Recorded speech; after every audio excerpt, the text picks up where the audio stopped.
Hi, Rob Gillinder with the Real Football Show. Had a little bit of a break. Noah has been home from Germany, so we've been enjoying spending some time with him. He's getting set to head off to Spain next Sunday, so August 6th. It's coming up. So it's soon.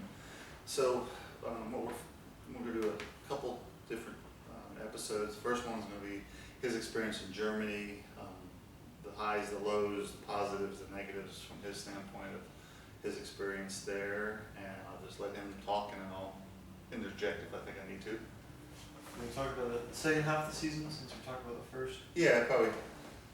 So definitely a lot more interesting. I would say this season was, as I think we played. I think we played less games, right? We played less games. That's definitely less games. We had less games this season, more trainings as you should assume with less games. After basically like 3 weeks, a month into me coming back, the U23s of Schalke are interested and they picked me up for training for the rest of the. So I was training with them from mid-February or beginning of February to my end of the time there was middle of May. So for those who don't know, the Schalke U23 team competes in Bundesliga 4, and Bundesliga 4 has a different regions so that they compete in their area of Germany. They compete in Bundesliga 4, but like all. Leave it to West. Regional leads you in the West. Right, and then like all of there's still promotion and relegation out of that. If you are the first team in each division or each like part of your sub-region, basically, Yeah. you get promoted to the third division. Yeah, I think a couple teams. I think 2 teams go down, at least 2. Maybe 4. 3. Is it 4? 4. Wow. Okay. So more than I thought.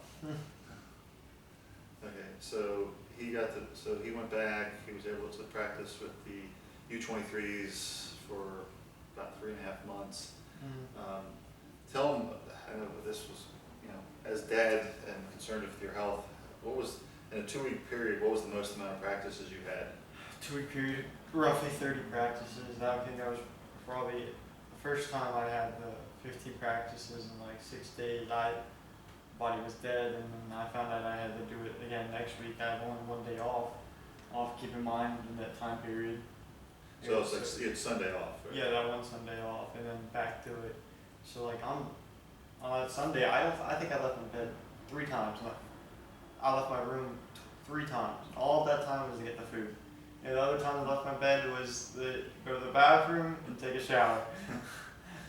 So you were practicing with the U23s. U23s And is then my team, and I okay. mix between the U19 and the U17 sometimes as well. So across 6 days, he had 15 practices in a week, and then got to do it again next week. So and as a goalie, that obviously there's some extra stress and strain on your body of landing on the ground and getting back up, and came back I think with a pretty good scrape on your leg that you hadn't been able to get rid of, if I remember correctly. Yeah, really, especially when we only trained on turf with my team, so it wasn't too bad on like the surface. Or if it's like if you train once a day or twice a day on turf, it's not too bad. But when you're going through those practices, and when that practice is the middle when on the turf, it's like that's like you're sore or already from the first training, and then you're gonna get more sore, and then you get later. So it's like basically most training days, so realistically in that time period was I'd say so 10 a.m. session with the 23s. Is then either 1 p.m. session, 12:30 to 1:30 p.m. was usually when the other one started. That went to about 3 most days. And then usually 2.5 hour break after that. So I jumped from one practice to the other, the first 2 training sessions, 2.5 hour break, and then back to the third session of the day. So, and from the coach's standpoint, what was the coach that said that? What was that one coach said about the practices and everything? So they were all amazed that my body was able to keep up. Cause don't get me wrong, I don't think I was at the third session each day. I don't think I was at my peak 100%. I doubt anyone would be. Yeah. I'd probably 80%, but they said it was pretty impressive and amazing that my body was still able to go through that and still play at a quality level with your body being that tired. So, and I know a little bit about how you kind of take care of yourself from a eating and food standpoint and everything else, but why don't you share a little bit with, I mean, you. I can't, I like eating healthy, I like all that stuff, but the thing is, when you're going through that many training sessions, and like how much carbs and stuff you're burning from your body, you could really just eat trash. I like most of the time when I wasn't going through that many training sessions, I was eating nice, eating fine, but when you're going through that much, you just need to get stuff in your body as much as possible, and that like if you think about it, you're just burning through all that stuff that just went in your body right away. So it really didn't, like, I'm not saying to encourage that, I'm just saying that 2 week stretch, it really didn't matter if I was putting my body as much. Right, but again, the more quality that you put in, the more it helps your body. Yeah. And again, for sure. And you definitely had to eat more.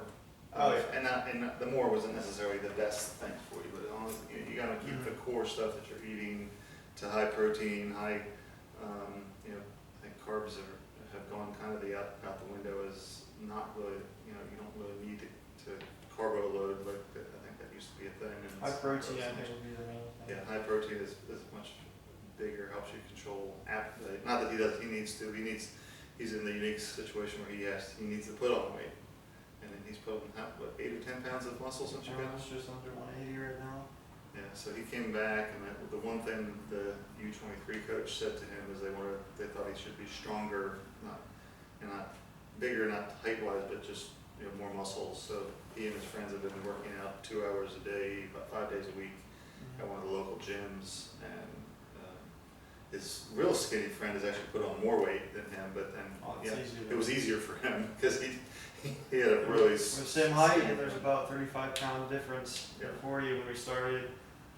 Yeah, so he's I think the friend put on 13 or 14 pounds, and Noah's put on about 8 or 10, but still lean.